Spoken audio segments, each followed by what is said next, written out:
Now, critics of social media often point to the potential of its algorithms to feed prejudices rather than counter them by creating echo chambers. Could artificial intelligence cause similar problems, with the biases of designers possibly turning your computer into a racist? Allan Waddell, co-CEO of cloud services company Kablamo, is on Skype now to explore this issue. Hi, Allan. Welcome to Startup Daily TV. Hi, guys. Thank you for having me. Alan, there's the old saying that you're only as good as your weakest link in this debate. So the question becomes, how does the AI sector go about addressing issues such as unconscious bias, and can it? There's obviously two parts that go into any AI algorithm or AI system, and one part of it is the algorithm itself, and the other part is the data. And either of those two components could contain biases. Unfortunately, most of those biases do come from the data, and it requires you having some really clean, moderated information to be able to get the most from these algorithms. So realistically, what we're saying is that you need to spend a lot more time processing that information in order to get results. And I'm sure that you would say the benefits of using AI outweigh by far any cons. Yep. And other risks like unconscious bias.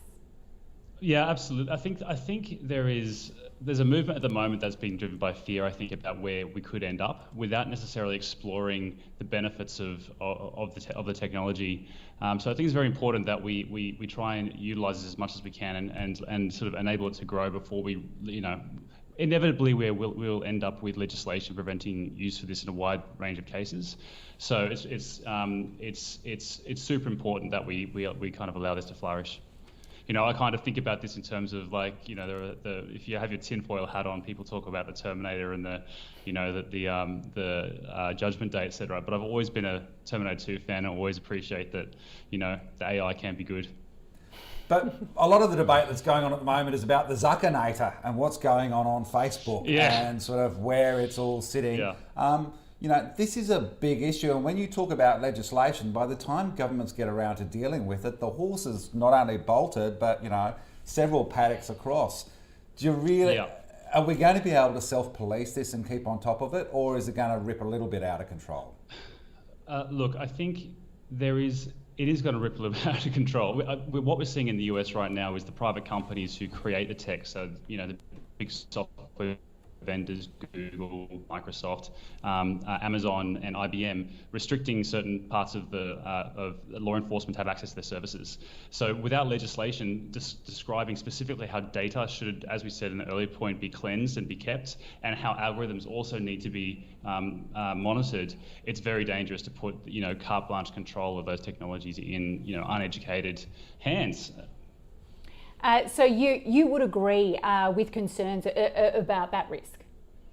Yeah, absolutely. I think at a broad scale, the two uses that we see the most in our day-to-day is actually more about automation and then prediction. Mm-hmm. So we see a lot of the enterprise today, the financial companies, sports media, using this technology in order to make predictions more rapidly using more data, and we see on the automation side in enterprise, people enabling workflows to be done with greater accuracy, much faster. But in terms of that overarching ethical debate as to where or not it should be used, I think there's very few cases, and I think that's where regulation will step in. So let's be positive. Let's think that this benign force of AI is going to give us a whole bunch of productivity gains. You just kind of outlined two where you can see the biggest opportunity. How do you think it will work best in Australia? Where can we make the biggest gains? Because we certainly need some right now. Yeah, absolutely. I mean, I think medicine's obviously an area that benefits greatly from this. I think when we're looking at, I'd love to see the full AI cars come to flourish and come to Australia. It's happened in the US with obviously some bumps and scratches, but pardon the pun. But absolutely keen to see how that rolls out here.